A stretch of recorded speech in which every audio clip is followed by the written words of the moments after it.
একজন শ্রমিককে নিয়োগ করা বা ছাঁটাই করা সবকিছুর জন্য একটা আইনগত প্রক্রিয়া আছে। এই কারখানায় সেই আইনগত প্রক্রিয়াটা ফলো করা হয় না দেখেই আজকে এই ধরনের কথা বলার সুযোগ তৈরি হচ্ছে। শ্রমিককে গলা ধাক্কা দিয়ে বের করে দেওয়া হচ্ছে, ঢুকতে দেওয়া হচ্ছে না। সেটা মৌখিকভাবে একটা ছাঁটাই প্রক্রিয়ার মধ্যে তারা এই ধরনের কাজ দীর্ঘ সময় ধরে করে এসেছেন। এখন তারা বলছেন যে তারা ছাঁটাইকরণের ছুটি দিয়েছেন, কোনোটাই কিন্তু কাগজে কলমে তারা করেন নাই। ফলে শ্রমিকদের সাথে এক ধরনের স্বেচ্ছাচারী স্বৈরাচারী আচরণ এই কারখানায় হচ্ছে। আমরা মনে করি আইনগতভাবে যে প্রক্রিয়া পদ্ধতি আছে সেটা অনুসরণ করাটা খুবই দরকার।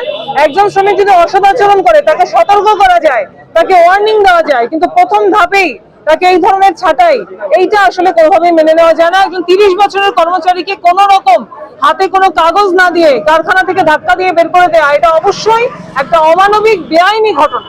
এই ঘটনার প্রতিবাদে শ্রমিকরা যে আন্দোলন করছে এটা সম্পূর্ণ যৌক্তিক বলে আমরা মনে করি এবং আমরা তাদের সাথে একাত্মতা পোষণ করেছি। যদি মালিকের সাথে বৈঠকে কোনো গ্রহণযোগ্য সমাধান হয় শ্রমিকরা সেটা মানবে, আর যদি না হয় তাহলে শ্রমিকরা আন্দোলন চালিয়ে যাবে।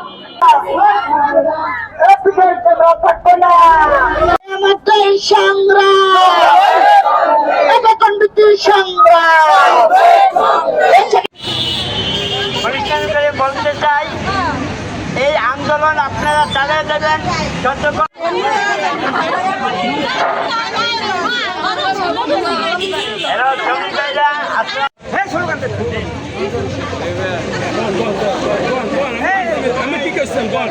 আমাদের আন্দোলনের মূল কারণ হইল ইন্দো বাংলা ফার্মাসিউটিক্যাল পূর্বের নোটিশ ছাড়া, সরকারি কোনো নিয়ম কানুন ছাড়া এরা শ্রমিক ছাঁটাই করে।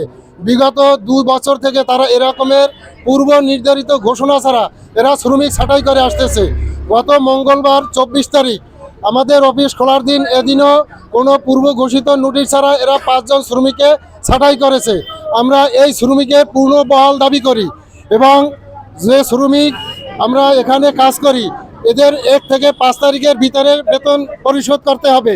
আজকে দাঁড়াইছি, আমি ইন্দো বাংলা চাকরি করি আজ প্রায় 30 বছর।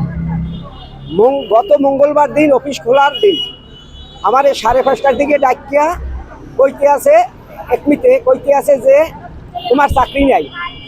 আমি অন্য কইতে আছি যে আমার চাকরি নেই, কী কারণে চাকরি নেই? কইতে আছে কোনো কারণ নাই। কারণ নাই, চাকরি নাই কিয়া? আমার অপরাধ তো দেখাইবেন। কোনো অপরাধ নাই, হ্যাঁ জানে ঢাকার এমবি। এই করার পরে এইবার কইলে যে কালকে হয়তো ঢোকবা না। আমি কই না, আমি ঢুকবো না, কী কারণে বলেন আপনারা? ওই না, কোনো কারণ নাই। এইবার আমারে ধাক্কাইয়ে পাঠাই দিয়েছে। আমার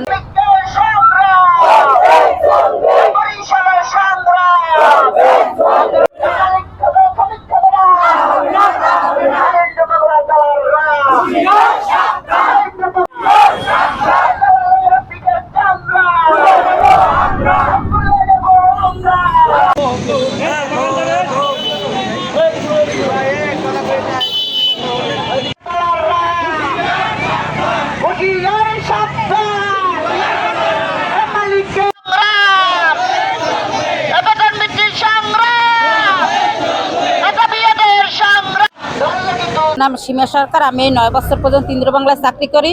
মঙ্গলবার দিন সুপারভাইজার আমার বলে যে অ্যাডমিনের মিজান স্যারে ডাকে। আসছি, তারপর বলছে যে আপনি কাল থেকে আর আসবেন না।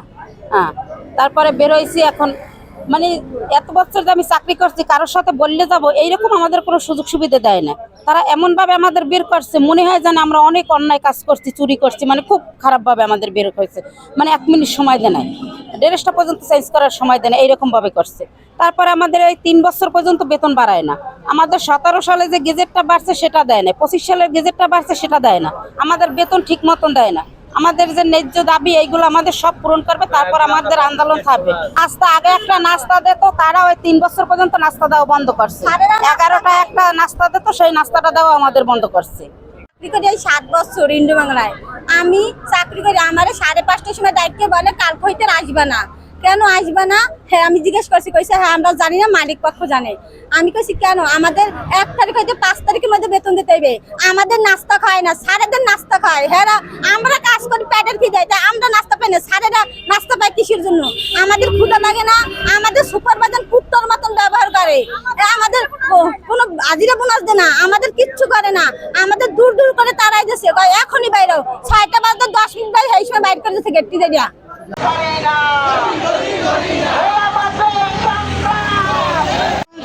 সামনে দিয়ে আগে নিবে, আপনারা কেউ ভয় করবেন না। পুলিশ সেনাবাহিনী যেটা কিছু দুনিয়া